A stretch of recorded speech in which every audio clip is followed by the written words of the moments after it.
भगवान महावीर मेमोरियल समिति एवं जैन महासभा दिल्ली के तत्वावधान में महावीर केंद्र में क्षमा पान महापर्व का आयोजन किया गया। इस पर्व पर जहाँ चारों जैन महासभा के दार्शनिक आचार्य उपस्थित रहे, इस तरह से माँ भट्टाचार्य, प्रथमाचार्य श्री श्रुति सागर मुनिराज ने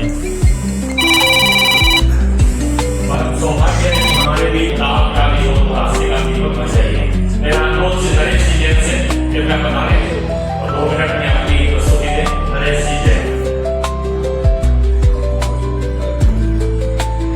समिति और जैन महासभा के द्वारा आज यह विश्व मिलने का भव्य आयोजन पूरे विश्व में एकमात्र जैन धर्म ऐसा धर्म है जहां पर पर्युषण महापर्व संवत्सरी और 10 लक्षण पर्व की आराधना करने के बाद में क्षमा याचना का यह विराट महोत्सव मनाया जाता है। हितेन भाई महेंद्र भाई साहब हितेन बना लें। रविंद्र मुनि महाराज इन सभी गुरु भगवंतों की सदाकार जय हो, विजय हो, सत वंदन। पाठ पर विराजमान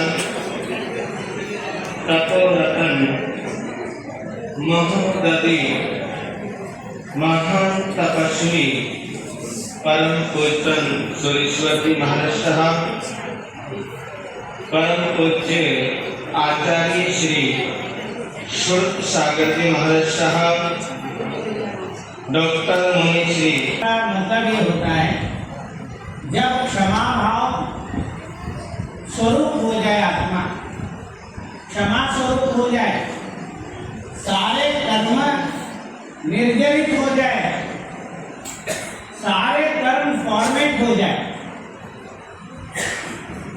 तब उत्तम क्षमा होता है। उत्तम क्षमा बोलिए। सिद्ध भगवान किनके? सिद्ध भगवान। पढ़िए ना, मोबाइल में लगाओ, हाथ ऐसे करिए, उल्टे हाथ करिए, ऐसे थोड़ा ऊपर करिए, उल्टे हाथ ऊपर करिए। ये मोबाइल बना लेना है भी, इसको मोबाइल बना ले। ऐसे हाथ करिए, जब से बोलिए ये आया है। क्या आया है?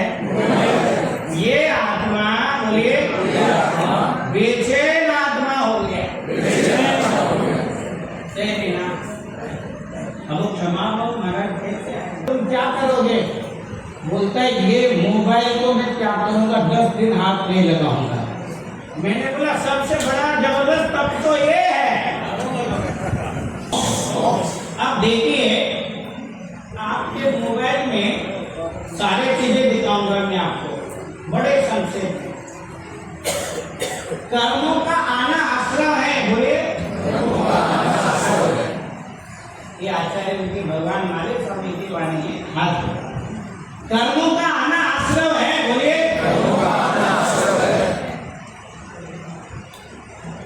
आप मोबाइल में क्या आते हैं? आपके मोबाइल में मैसेज आते हैं। क्या आते हैं भाई?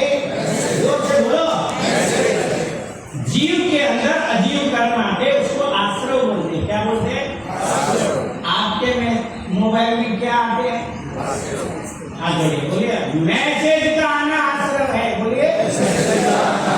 हमारे आत्मा में शुभ अशुभ मैसेज आ रहे हैं, कर्म आ रहे हैं। इनपुट ऑफ सम कार्मिक मैटर्स, दैट्स कॉल्ड आश्रव। अच्छा, हाथ करिए थोड़ा। चारों पंथ के मुनि श्री यहाँ पर पधारे गए और क्षमा वाणी की बात जो कही है उन्होंने, क्या देखते हैं क्षमा बड़ा होना चाहिए, किस तरीके से क्या होगा? आज दिल्ली में भगवान महावीर मेमोरियल ट्रस्ट में जैन समाज के चारों उपपंथ के एकत्रीकरण होकर यहाँ क्षमा याचना पर्व का कार्यक्रम संपन्न हुआ। मुझे ऐसा लगता है कि ये क्षमा याचना पर्व के पीछे जो हेतु है वो केवल एक समाज तक सीमित नहीं है, पूरे देश के लिए, समाज धारणा के लिए इस प्रकार के विचार की आवश्यकता है जिसका निर्माण जैन समाज में हुआ है। तो मुझे लगता है कि इसका प्रचार होना चाहिए, प्रसार होना चाहिए, इसको प्रमोट करना चाहिए और समाज में एकता आने की जो भावना है उसको वृद्धिंगत करना चाहिए। सभा दिल्ली भगवान महावीर मेमोरियल और जैन महासभा के द्वारा आज यहाँ पर विश्व मैत्री दिवस की दृष्टि से समापना का भव्य कार्यक्रम आयोजित हुआ।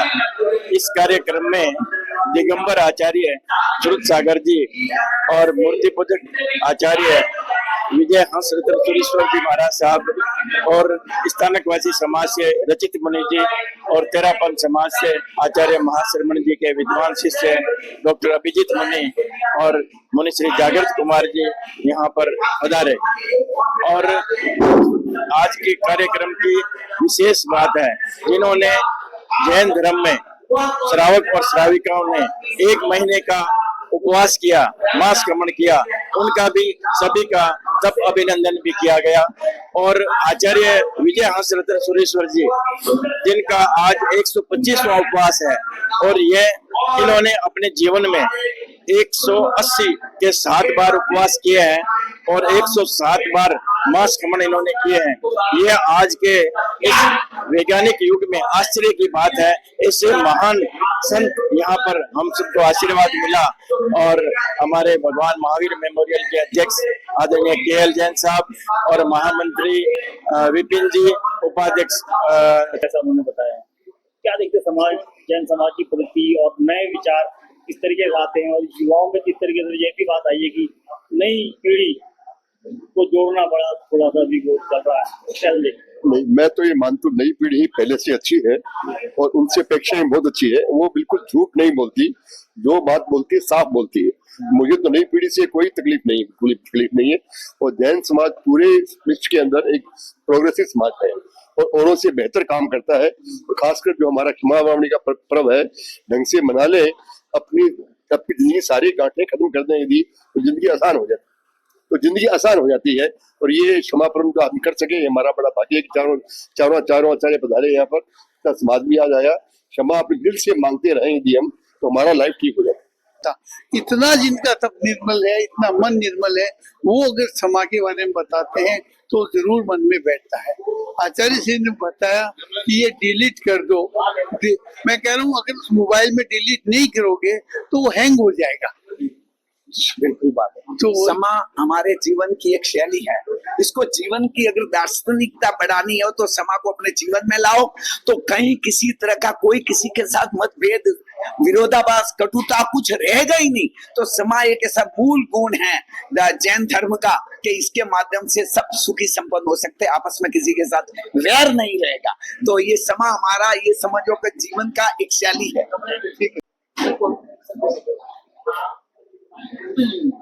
इसलिए आज के प्रदर्शन में देखा जाए कि क्षमा का जो प्रारूप किस तरीके देखते हैं कि समाज बदल रहा है, जिंदगी बदल रही लोगों की, क्षमा लोगों में नहीं है। लोग बहुत ज्यादा एक प्रवृत्ति से उज्जवल हो जाते हैं। इम्पोर्टेंट है कि उन चीजों को पकड़ के रखेंगे तो हमारी पकड़ छूट जाएगी। जब इनको छोड़ना सीख जाएंगे तो हमें बड़ी चीजें मिलने लग जाएगी। छोटी बातों को पकड़ने वाला बड़ी चीजों को खो देता है। क्षमा यही सिखाती है कि छोटी छोटी चीजों को छोड़ते जाओ, आगे बढ़ते जाओ, जानो और जाने दो, आगे बढ़ते चलो, तभी हम जीतेंगे। हम जानेंगे, छोड़ेंगे, तभी जीतेंगे हम। तो वास्तव में क्षमा के लिए क्षमता चाहिए और उससे मिलती हमें समता है। क्षमता से समता का मार्ग ही क्षमा है। चारों